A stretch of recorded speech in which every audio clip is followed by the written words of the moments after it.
자, 오늘 도르트 신조 제 2장 9항인데요. 제 2장 9항 지난주까지 이제 8항 그리스도의 죽으심의 효력에 대해서 우리 생각을 해보았습니다. 그리스도의 죽으심의 효력이라는 것은 죄 사함과 생명을 얻는 그 하나님의 백성됨을 이제 얘기하죠. 그리스도의 죽으심의 효력이라고 할 때 그 효력이 누구에게나 있는 것이냐라는 걸 생각해 봤었어요. 근데 누구에게나 있는 게 아니고 누구에게만 있다고 했습니까? 택하신 자들에게만입니다. 택하신 자들. 그래서 많은 보편 구원론을 주장하는 보편 속죄론을 주장하는 알미니안들과 달리 개혁주의 우리 선조들은 보편 속죄가 아니라 제한 속죄다라는 것을 분명히 했습니다. 그리고 성경에도 분명히 이렇게 나와 있고요. 그 예수라는 이름의 뜻이 그가 자기 백성을 그들의 죄에서 구원할 자다라고 했거든요. 자기 백성이지 모든 죄인이 아닙니다. 그래서 주께서 택하신 백성들이 얼마인지는 정확히 그 부분에 대해서 우리가 알 수 없습니다만은 분명한 것은 하나님이 얼마간 택하신 자들을 위하여 당신의 백성들을 위하여 그 아들을 보내셨고 그 아들을 속죄의 제물로 삼으셨고 그래서 죄 용서할 수 있는 그 죄 사함을 받을 수 있는 근거를 마련하셨다. 그래서 그 예수 그리스도를 믿는 자들로 하여금 생명을 얻도록 그렇게 하나님께서 구원 경륜을 이루으셨다라는 것을 생각해 봤습니다. 자, 그러면 이제 오늘 이제 제 2장 이제 9항은 하나님의 계획의 성취인데 하나님 계획이 뭘까라는 거죠. 하나님 계획. 그래서 오늘 이 9항까지 하고 이제 다음 주부터는 이제 3장, 4장이 이어져 있습니다. 도르트 신조가 3장 따로 4장 따로 있는 게 아니라 셋째, 넷째 교리라고 해서 같이 이제 연결되어 있는 부분인데 이제 그 부분이 이제 죄의 어떤 죄와 그 타락 이런 부분들을 좀 더 구체적으로 다루게 돼요. 자, 오늘은 이제 제 2장 마지막 제 9항 하나님 계획의 성취인데 그 하나님 계획이 뭘까요? 하나님 무슨 계획을 갖고 계셨을까요? 물론 우리는 그동안 쭉 들어왔던 바대로 구원이죠, 구원. 구원이 도대체 뭐냐라는 겁니다. 그러면 이 땅에 있는 동안에 하나님의 그 구원을 경험한 구원을 실제적으로 누리고 있는 그 하나님의 백성들을 뭐라고 얘기합니까? 교회라 그렇게 얘기하죠. 교회. 자, 그럼 오늘 우리 제9항 하나님 계획의 성취 제목부터 함께 읽고 들어가죠. 자, 제9항 하나님 계획의 성취. 택하신 자를 향한 영원한 사랑에서 나오는 이 계획은 창세로부터 지금까지 힘있게 이루어졌고 또한 앞으로도 계속해서 이루어질 것이다. 음부의 권세는 그것에 헛되이 대항할 뿐이다. 그리하여 택하심을 받은 자들은 때가 되면 모여 하나가 되고 믿는 자들로 이루어지고 그리스도의 피터 위에 세워진 교회는 늘 있을 것이다. 이 교회는 신랑으로서 신부를 위하여 십자가 위에서 자기 목숨을 버리신 그들의 구원자 그리스도를 늘 견고히 사랑하고 신실하게 섬기며 여기서 그리고 영원하도록 즐거이 찬송할 것이다. 자, 택하신 자를 향하신 영원한 사랑에서 나온 이 계획, 그것이 바로 하나님의 계획인데 이 하나님의 계획은 언제부터 시작이 됐고 이루어져 왔다고 합니까? 창세로부터 지금까지 힘있게 이루어졌다. 어느 때 약화되거나 어느 때 취소되거나 어떻게 변개된 적이 없이 신실하게 하나님 되심에 근거해서 이루어져 왔다는 것을 진술하고 있습니다. 그래서 선택한 백성을 건지시는 이 하나님의 구속 사역을 하나님의 경륜이라 이렇게 얘기합니다. 하나님이 일하시는 그 뜻을 이루어가시고 성취하시는 일들, 일하심을 경륜이라 그렇게 얘기하는데, 그래서 이 구속 사역은 아담 타락 이후에 지금까지 계속되어져 왔고 앞으로도 있게 될 것입니다. 언제까지 있게 될까요? 예수님께서 재림하실 때까지입니다. 그래서 예수님의 재림하시게 되면 이 하나님의 구원 경륜은 완성됩니다. 그 하나님의 계획은 최종적인 완성과 영광에 들어가게 됩니다. 자, 그리고 이 모든 것, 지금까지 하나님께서 구원 구속 사역을 계속 해 오시는 모든 것들이 바로 하나님의 사랑으로부터 나온 것이요, 하나님의 신실하심으로 인해서 오늘까지 계속돼 왔다는 것입니다. 그런데 그것이 인류의 역사거든요. 사실은 여러분 역사를 보면 이제 성경의 역사는 곧 인류의 역사라고 여러분이 보셔도 무방합니다. 그래서 성경의 역사를 보면은 인류의 역사의 어떤 그런 흐름들을 우리가 볼 수가 있는데 우리 중고등학교 때인가 우리 세계사 같은 걸 배웠죠. 예전에 세계사 배우면 서양사 같은 것도 배우고요. 이런 걸 보면 반드시 거기 빠질 수 없는 것이 뭐냐면은 교회사입니다. 교회사가 반드시 들어가지 않을 수가 없어요. 들어가야 돼요.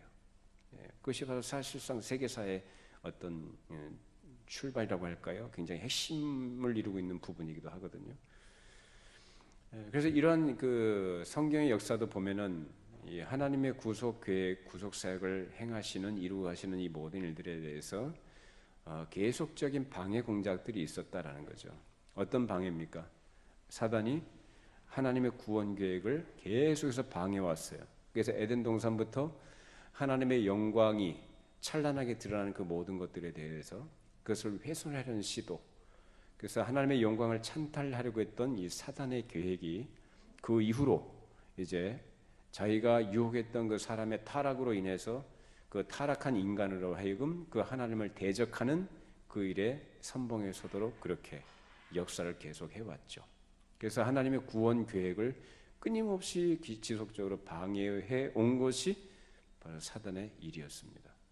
그러니까 우리는 그러한 이 성경에 기록된 어떤 일련의 역사의 어떤 흐름 속에서 일어났던 어떤 중요한 사건이라든지 그러한 내용들, 그리고 또 세계사에 있었던 모든 일들 크게 봤을 때 그런 것들을 보면서 이것이 무슨 사람이 어떻게 해서 정치적으로 또는 어떤 환경에 의해서 되어진다, 그런 일이 발생한 것이다라고 보기 이전에 우리는 어떤 우리가 안목을 가지고 볼 수 있어야 되는가?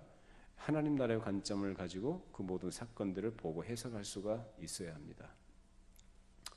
자, 우리가 성경에 있는 이 사단의 공작들, 사단의 이 하나님의 구원 계획을 방해하려고 했던 굵직굵직한 것들을 몇 가지를 살펴보자면, 애굽 땅에 이스라엘 백성들이 내려갔을 때 거기에서 생육하고 번성했죠. 400여 년간 생육하고 번성해서 애굽 사람들에게 위협이 됐습니다. 그래서 바로가 취했던 정책이 뭡니까? 태어난 모든 사내 남자아이는 전부 다 강에 던져 죽이라 라고 명령을 내렸습니다. 거기서부터 벌써 이 하나님 나라의 어떤 왕성함, 그리고 하나님 나라의 구원, 그 구원 경륜을 이루어가신 그 하나님 나라를 대적하는 이 사나의 역사가 거기서 두드러지게 나타납니다. 모든 남자를 죽이라는 것이 뭘까요? 그 더 이상 번성하지 못하게 하나님 나라를 방해하는 거죠. 그래서 하나님 택하신 자까지도 어떻게 해요? 죽이려고 하는 거예요. 거기서 태어난 사람이 누구죠? 모세죠. 모세도 죽이려고 하잖아요.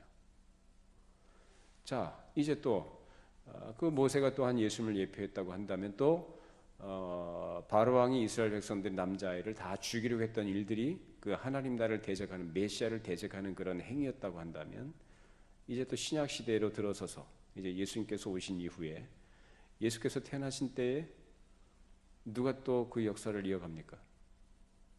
헤롯이 베들레헴에서 근방에 태어난 2살 아래 모든 남자를 다 죽이라고 하죠. 누구 죽이려고 그래요?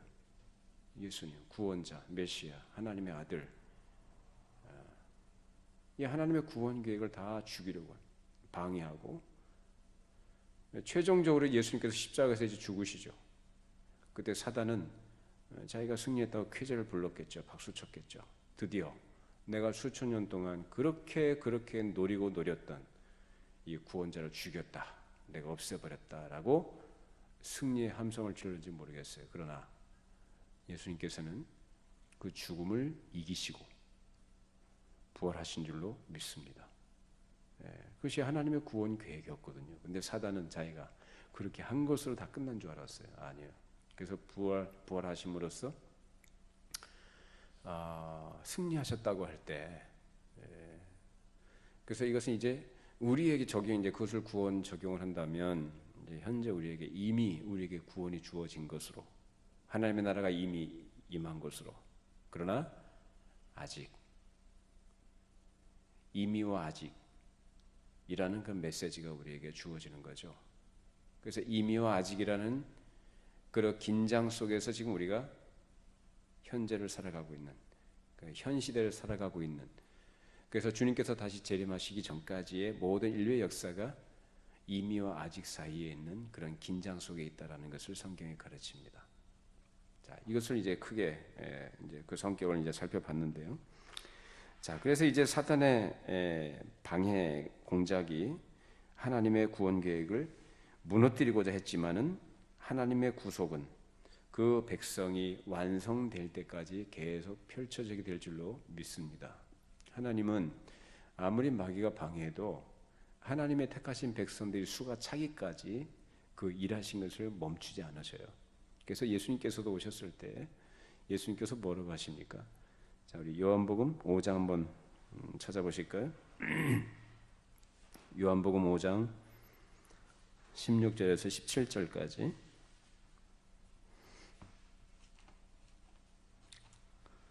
요한복음 5장 16절 17절입니다.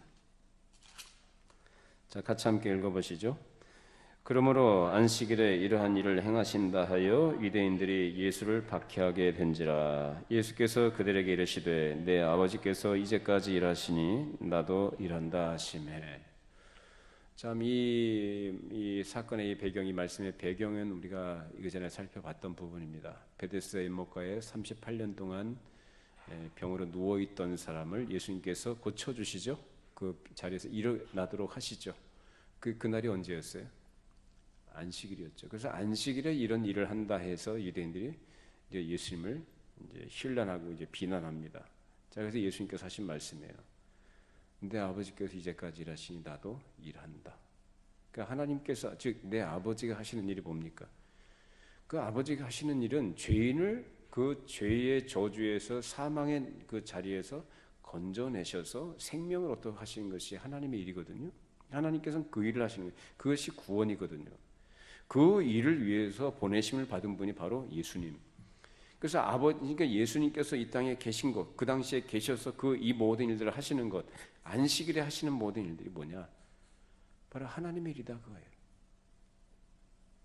그 예수님의 그 존재와 예수님의 나타나심과 예수님의 행적과 모든 말씀하심과 일하시는 모든 것이 바로 아버지의 일하심이다라는 것입니다. 구원을 위한 것이다라는 것을 말씀하셨던 거죠. 그래서 예수님이 그런 구속의 역사를 그렇게 표현해 주신 것입니다.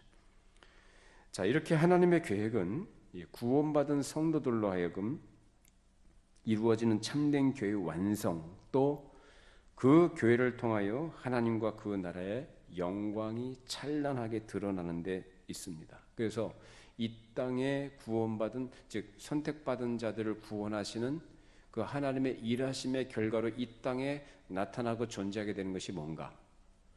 바로 교회입니다. 그래서 교회는요, 우리가 어떤 정서적으로나 감성적으로 접근하거나 이해하거나 해석해야 될 대상이 아니에요. 교회는 그 자체가 신적 기관이고 굉장히 소중함에 가치 있고 영광스러운 것이 바로 교회입니다. 근데 이 교회가 이 땅에 존재하는 동안에 교회가 해야 될 일이 뭔가? 교회는 그 자체는 하나님 나라라고 하진 않지만 그 하나님 나라를 위해, 즉 하나님 나라를 구현해내는 통로, 그런 의미에서 하나님께서 쓰시는 기관이라고 할 수가 있습니다. 그래서 교회는 다른 그 무엇보다 가장 중요한 사명이 바로 이 복음을 전하는 것이죠.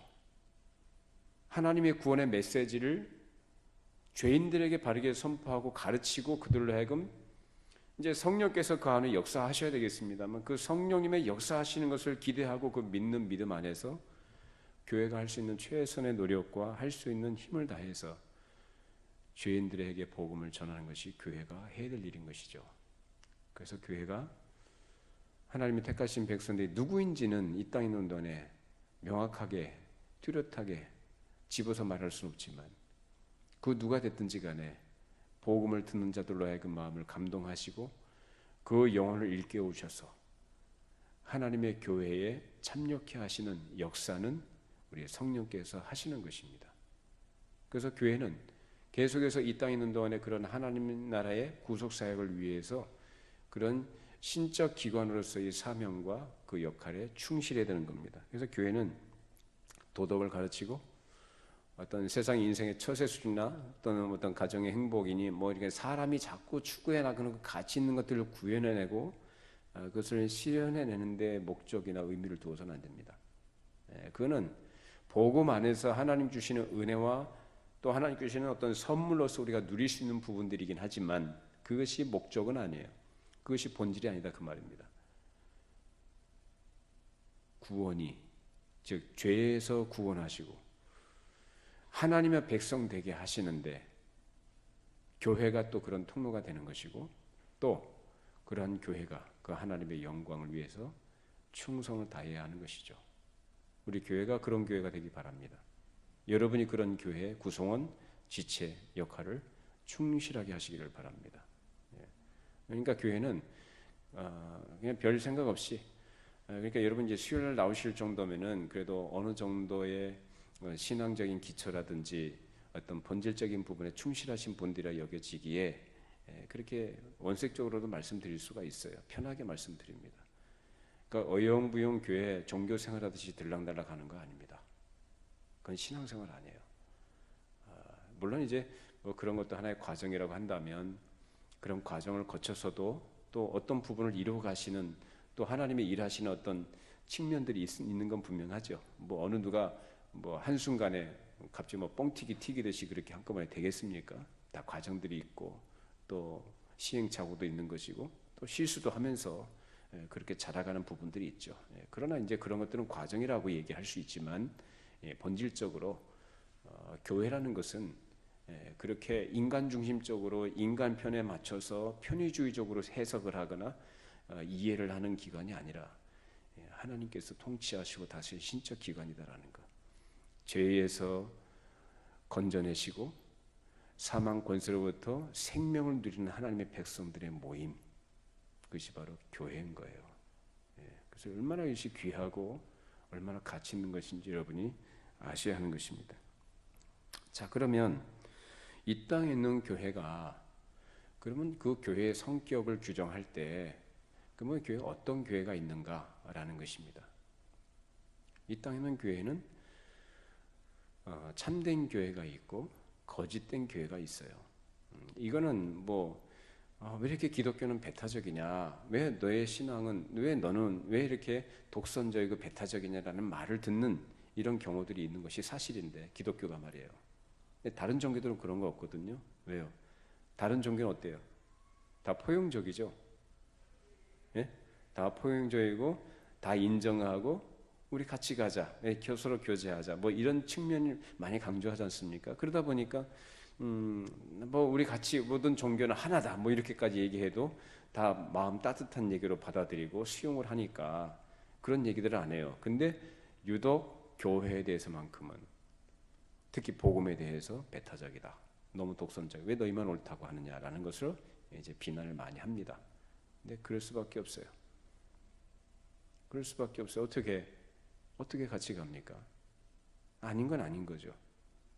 물론 그렇다고 해서 우리가 예수 안 믿는 분들이든지 교회 밖에 있는 사람들과 교제를 하지 않는다거나 또는 그들과 단절된 생활을 해야 된다는 것은 극단적인 그런 것은 성경적인 사상도 아닙니다. 그럴 것 같으면 우리는 저 중세 수도원처럼 산속으로 들어가야 돼요. 그냥 우리끼리 살면 돼요. 근데 교회는 그렇게 안 되게 돼 있어요. 이 세상에 존재하고 거기서 역할을 하는 것이 바로 교회입니다. 그러니까 시민적인 유니티는 가능해요. 그렇게 해야 돼요. 마땅히. 종교 관계없이, 성별 관계없이 모두 다 시민적인 유니티, 즉 연합과 어떤 협력, 협조, 교제 이런 거 얼마든지 할 수 있어요. 그러나 진리에 있어서만큼은 분명히 참과 거짓을 구분할 수 있어야 되고 구별해야 합니다. 믿으십니까? 그거 아니면은 뭐 기독교가 왜 존재합니까?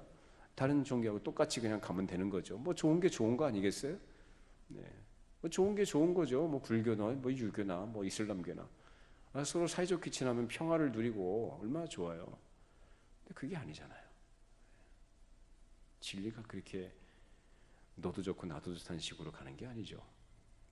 진짜가 있는데 진짜가 어떻게 가짜 보고 거짓된 것 보고 너도 우리와 똑같은 진짜다라고 이렇게 인정할 수 있나요? 할 수 없는 거죠. 아닌 건 아닌 거지. 그리스도와 벨리알이 어떻게 함께 할 수 있겠습니까? 어떻게 우리가 하나님과 귀신의 상을 같이 겸해서 섬길 수 있겠습니까? 그건 안 되는 거죠.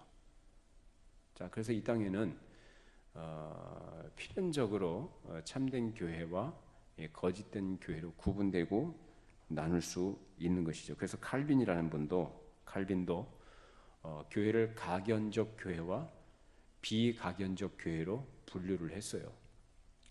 자, 이렇게 분류한 이유는 우리가 눈으로 볼 수 있는 이 가견적 교회에는 이 하나님의 백성과 위선자가 섞여 있기 때문에 그렇습니다.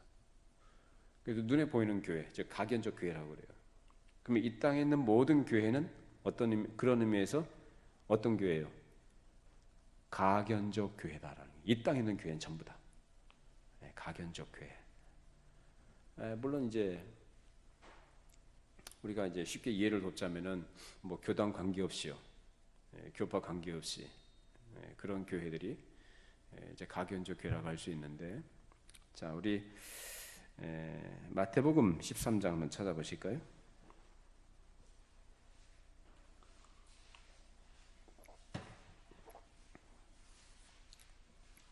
마태복음 13장 24절에서 30절까지 우리 같이 함께 읽겠습니다. 예수께서 그들 앞에 또 비유를 들어 이르시되 천국은 좋은 씨를 제밭에 뿌린 사람과 같으니 사람들이 잘 때에 그 원수가 와서 곡식 가운데 가라지를 덧뿌리고 갔더니 싹이 나고 결실할 때에 가라지도 보이거늘 집 주인의 종들이 와서 말하되 주여 밭에 좋은 씨를 뿌리지 아니하였나이까? 그런데 가라지가 어디서 생겼나이까? 주인이 이르되 원수가 이렇게 하였구나. 종들이 말하되 그러면 우리가 가서 이것을 뽑기를 원하시나이까? 주인이 이르되 가만두라. 가라지를 뽑다가 곡식까지 뽑을까 염려하노라. 둘 다 추수 때까지 함께 자라게 두라. 추수 때에 내가 추수꾼들에게 말하기를 가라지는 먼저 거두 불사르게 단으로 묶고 곡식은 모아 내 곡간에 넣으라 하리라. 자, 이 가견적 교회는 이처럼 곡식과 가라지가 섞여 있다라는 거예요. 저는 뭐 변호사 안 잡았습니다만은 이 논에 보면 피라는 게 있나요? 피라는 것이 있죠. 그 피 보면은 얼핏 보면은 이 벼하고 피하고 별로 잘 구분이 잘 안 되죠. 같아 보이고 유사해 보이고. 그러니까 별 문제의식을 못 느끼는데 분명한 것은 그것은 곡식이 아니다라는 거예요.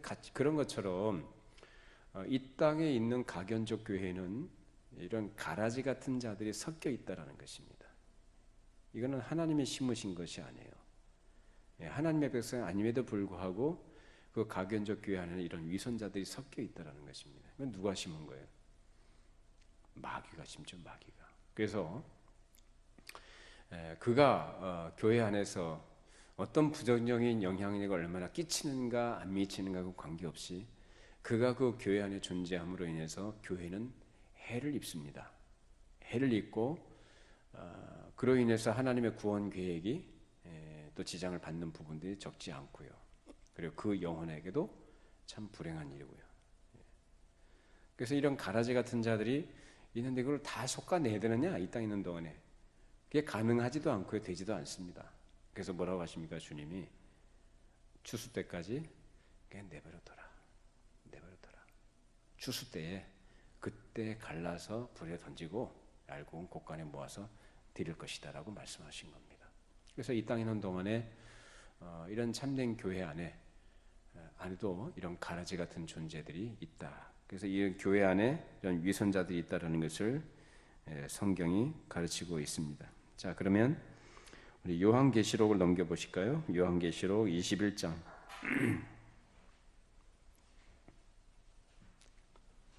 요한계시록 21장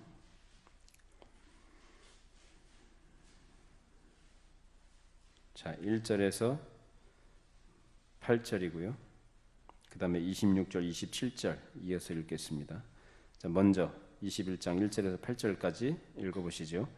또 내가 새 하늘과 새 땅을 보니 처음 하늘과 처음 땅이 없어졌고 바다도 다시 있지 않더라. 또 내가 보매 거룩한 성 새 예루살렘이 하나님께로부터 하늘에서 내려오니 그 준비한 것이 신부가 남편을 위하여 단장한 것 같더라. 내가 들으니 보좌에서 큰 음성이 나서 이르되 보라 하나님의 장막이 사람들과 함께 있으매 하나님이 그들과 함께 계시리니 그들은 하나님의 백성이 되고 하나님은 친히 그들과 함께 계셔서 모든 눈물을 그 눈에서 닦아주시니 다시는 사망이 없고 애통하는 것이나 곡하는 것이나 아픈 것이 다시 있지 아니하리니 처음 것들이 다 지나갔음이로라. 보좌에 앉으신 이가 이르시되 보라 내가 만물을 새롭게 하노라 하시고 또 이르시되 이 말은 신실하고 참되니 기록하라 하시고 또 내게 말씀하시되 이루었도다 나는 알파와 오메가요 처음과 마지막이라. 내가 생명수 샘물을 목마른 자에게 값없이 주리니 이기는 자는 이것들을 상속으로 받으리라. 나는 그의 하나님이 되고 그는 내 아들이 되리라.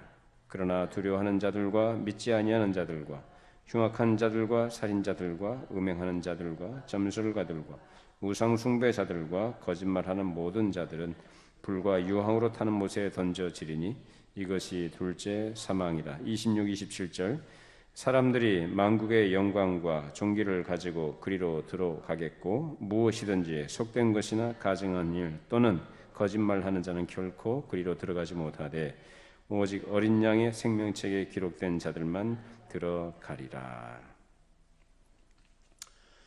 자, 여기에서 지금 이제 가견적 교회와 비가견적 교회의 어떤 그 구별, 이거 분류해서 또 성경에도 이렇게 나와 있죠.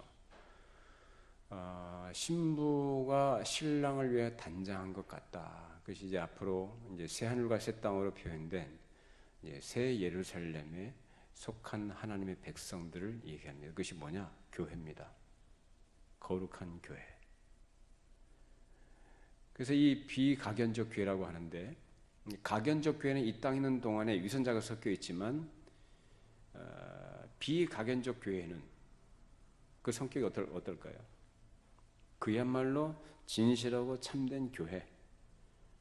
그래서 과거의 성도, 현재의 성도, 미래의 성도 모두 다 어디 속한 자들이에요?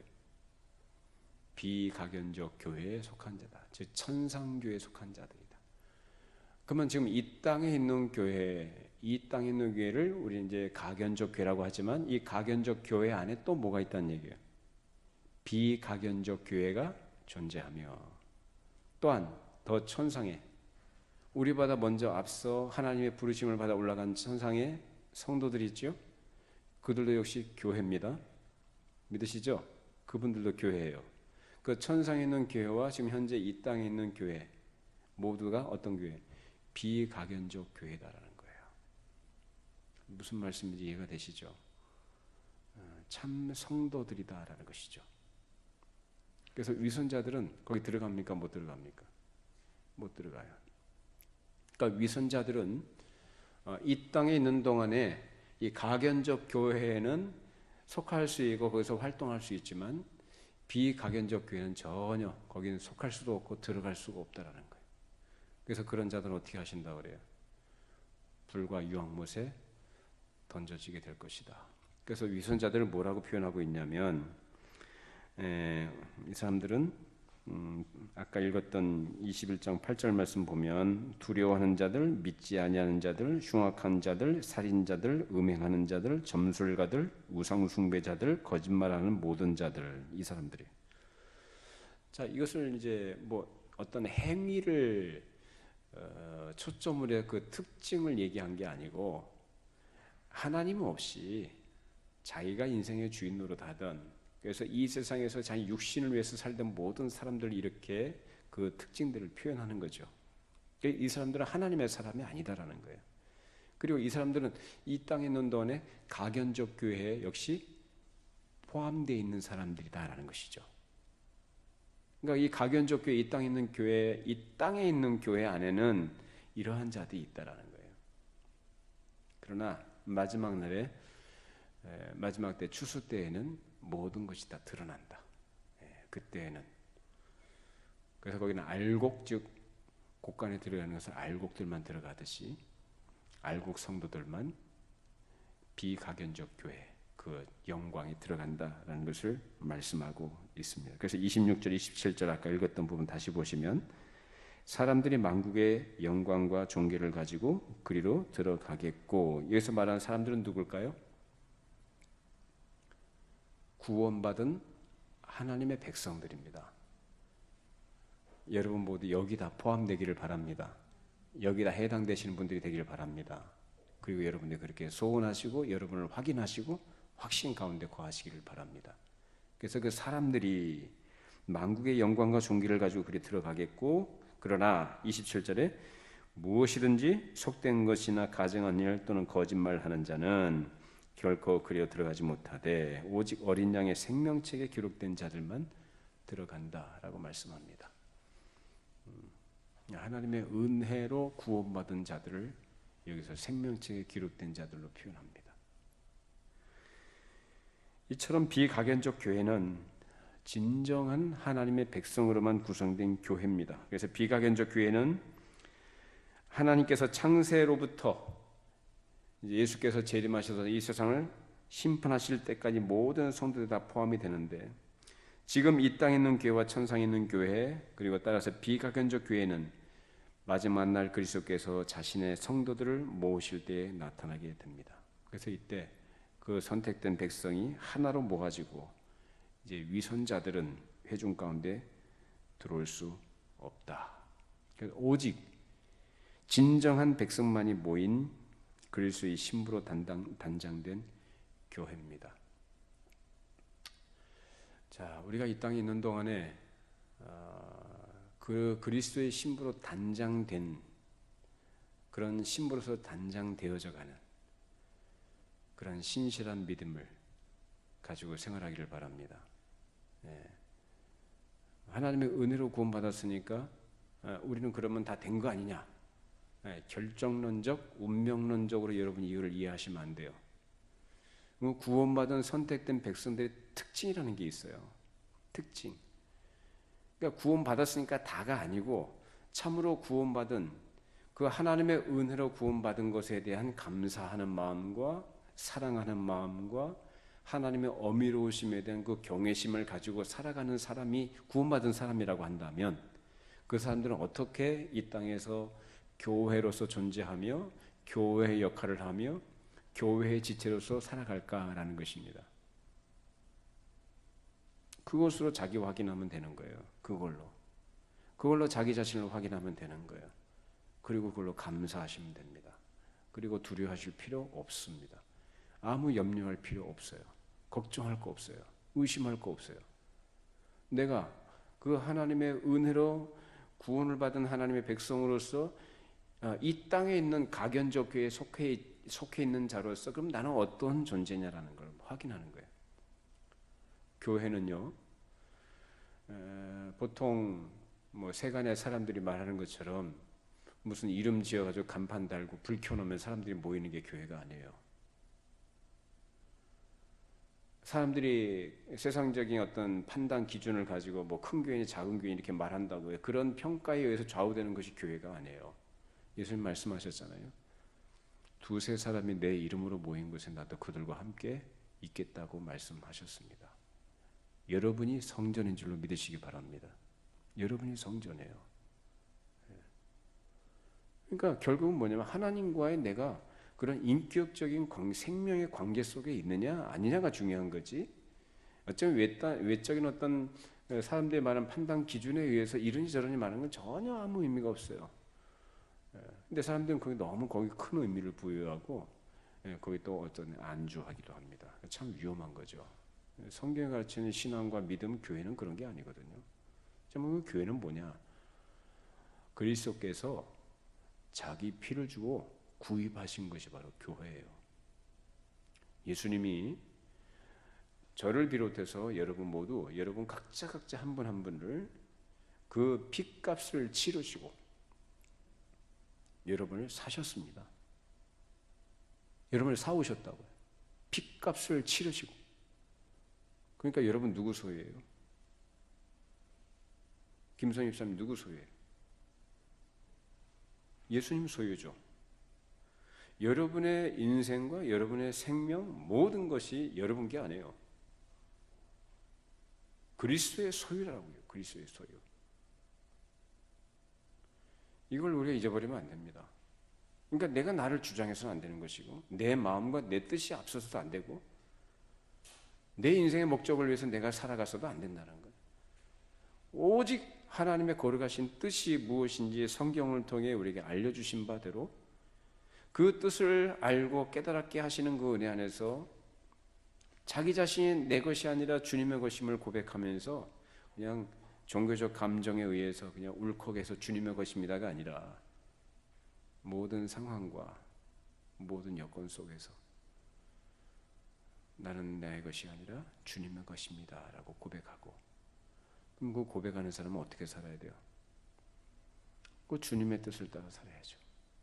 내 뜻이 아니라. 그러니까 예수를 믿는다라는 것이 이 고백이 우리 신자들의 고백인데, 예수를 믿습니다라고 고백할 때 그 고백은 예수님이 나를 죄와 사망에서 건져주신 나의 구원자이십니다라는 그 고백과 더불어 주권이 주님께 있습니다라는 그 고백과 같이 가는 거예요. 근데 사람들은 구원자라는 그 고백은 참 감사하면서 쉽게 잘해요. 근데 나의 주인, 마스터, 나의 주인이십니다. 나는 당신의 소유요, 당신의 종입니다라는 그 의식은 상당히 그 실천적인 면에 있어서 굉장히 약하다라는 거예요.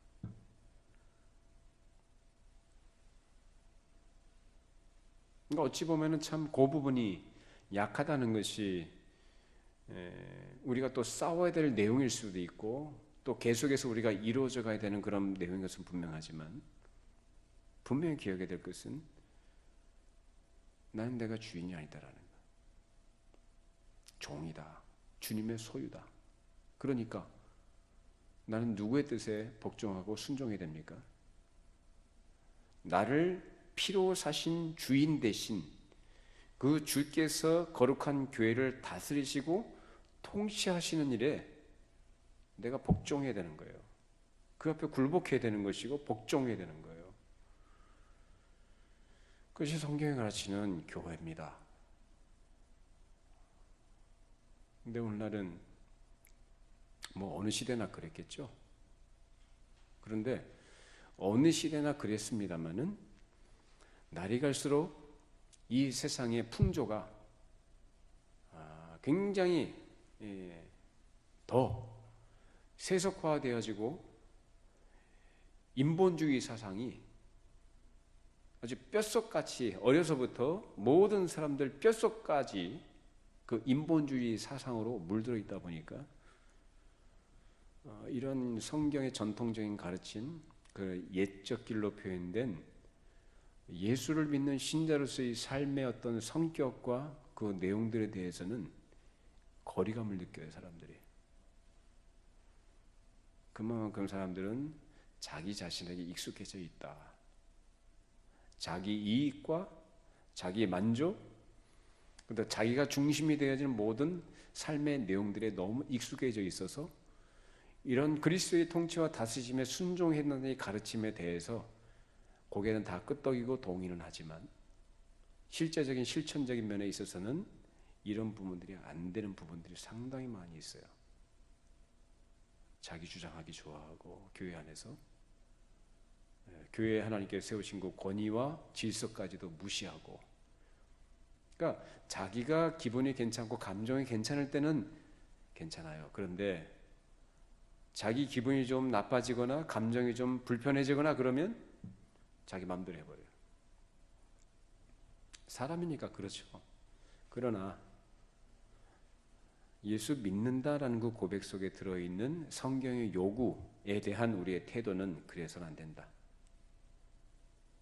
그리고 우리들은 그러한 주님의 주인 되심을 인정해드리고 나는 그 뜻에 순종하는 종으로서 주님의 소유로서 그분의 뜻을 따라가는 그런 삶을 살아가야 되는데, 더 적극적으로 우리 요구되는 것은 뭔가 다른 것보다도 거룩입니다. 거룩.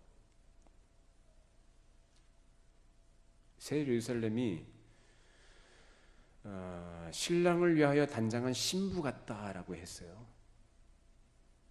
내가 거룩하니 너희도 거룩하라. 성경이 요구하는 게 그거예요. 하나님이 우리에 대한 요구하시는 것이 그거거든요. 거룩하라는 겁니다. 거룩이 뭡니까? 거룩. 도덕적 순결을 말하는 것 이전에 거룩은 뭐냐?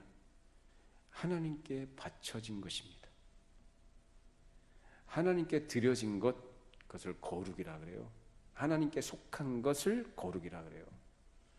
그러니 내가 거룩한 것처럼 너희도 거룩해. 내가 세상과 다른 것처럼, 내가 피조물과 다른 존재인 것처럼 너희도 거룩해라. 그리고 거기에 물론 세상의 풍조와 구별된 성도로서의 어떤 삶과 행실도 반드시 포함이 되죠. 자, 우리 고린도전서 6장 한번 읽어보실까요? 고린도전서 6장 14절에서 20절 269쪽에 있습니다.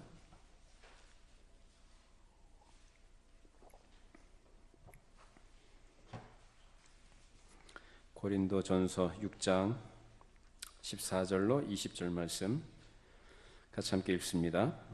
하나님이 주를 다시 살리셨고 또한 그의 권능으로 우리를 다시 살리시리라. 너희 몸이 그리스도의 지체인 줄을 알지 못하느냐? 내가 그리스도의 지체를 가지고 창녀의 지체를 만들겠느냐? 결코 그럴 수 없느니라. 창녀와 합하는 자는 그와 한 몸인 줄을 알지 못하느냐? 일러스되 둘이 한 육체가 된다 하셨나니 주와 합하는 자는 한 영이니라. 음행을 피하라. 사람이 범하는 죄마다 몸 밖에 있거니와 음행하는 자는 자기 몸의 죄를 범하느니라. 너희 몸은 너희가 하나님께로부터 받은 바 너희 가운데 계신 성령의 전인 줄을 알지 못하느냐? 너희는 너희 자신의 것이 아니라 값으로 산 것이 되었으니 그런즉 너희 몸으로 하나님께 영광을 돌리라. 우리의 마음뿐만 아니라 우리의 몸으로 하나님께 영광을 돌리라고 말씀합니다. 로마서 12장에는 산 제물에 대해서 영적 예배에 대해서 말씀하고 있습니다. 너희는 이 세대를 본받지 말고 오직 하나님의 선하시고 온전한 뜻이 무엇인지 분별하도록 하라. 너희 자신을 하나님께 산 제사로 드려라. 이는 너희가 드릴 영적 예배라 말씀합니다. 여러분, 우리의 삶과 개인적인 삶뿐만 아니라 또한 우리는 개인적으로 존재하는 게 아니라 그리스도의 몸에 연합된 자요 지체로 존재하는 그 전체의 한 부분을 이루는 분자라는 것을 꼭 기억하시기 바랍니다. 그리스도께서 거룩하시기 때문에 내가 거룩한 겁니다. 또한 그렇게 거룩하게 됐기 때문에 우리에게 거룩하라고 우리에게 요구합니다. 세대를 본받지 말고 이 세상 풍조를 따르지 말고 너희는 값으로 샀으니까 너희는 너희 것이 아니다. 주님의 것이다. 주님 감사하고 주님을 경외하고 사랑하고 그분을 예배하고 그분을 즐거이 섬기고 말씀을 따라가는 그런 우리의 삶이 되기를 바랍니다. 그것이야말로 진정한 우리의 행복이 아니겠습니까? 그것이야말로 우리의 참된 만족이 아니겠습니까? 그것이야말로 우리가 누릴 수 있는 참된 평강이 아니겠습니까? 그걸 하나님께서 우리에게 선물로 주셨거든요. 그걸 확인하시고 그 평강과 그 복을, 그 영광과 그 기쁨을 누리는 또 주를 기쁘게 섬기는 우리 삶이 되기를 바랍니다. 네, 기도하겠습니다. 걸어가신 아버지,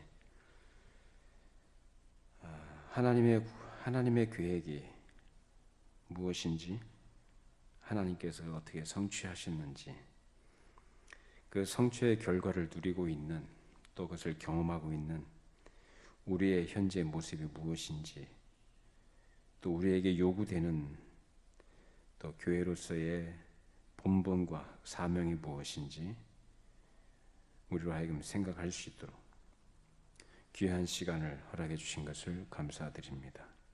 오늘 말씀과 같이 하나님께서 그토록 우리를 불쌍히 여기시고 사랑하셔서 창세로부터 지금까지 일하시고 또 일하신 그 결과를 우리에게 누리게 하셔서 또 이제 장차 주께서 모든 것을 최종적으로 완성하실 그날을 소망하는 가운데 믿음으로 살아가는 이 땅의 교회가, 그 교회의 지체로 존재하는 우리 성도들이 어떠한 마음과 태도로 주를 섬기고 살아야 하는가를 깨우쳐 주셨으니 감사를 드립니다. 이 마음을 우리 마음속에 늘 새겨두게 해주시고 값으로 사신 주의 백성들로 주님의 소유됨을 늘 기억하고 겸손히 주의 말씀에 순종케 해주시고 거룩한 교회의 지체로서의 구별된 하나님의 사람으로 이 땅을 순결하게 살아가도록 늘 성령으로 다스리시고 저희들을 주장하여 주시옵소서. 우리 주인 되신 주님 앞에 사랑과 신뢰와 의존의 믿음으로 언제나 주님 앞에 굴복해 해주시고 주님의 말씀의 약속들을 늘 신뢰하고 그 약속을 믿고 이 세상에 여러 시험과 유혹들을 이겨나가게 해주시고 주 앞에 서는 그날까지 거룩한 신부로 우리가 자신을 잘 단장케 해주시고 말씀으로 걸어가시는 성령님의 감화하시고 인도하심에 늘 즐거이 우리의 마음을 드리고 헌신하며 살아가는 예배자들이 되게 하여 주시옵소서. 늘 주 앞에 겸손히 머리 숙여 경배하며 감사하는 마음으로 주어진 삶에 또 우리의 본분들을 신실하게 또한 충성되게 감당하도록 저희들을 붙들어 주시옵소서. 예수님의 이름으로 기도합니다. 아멘.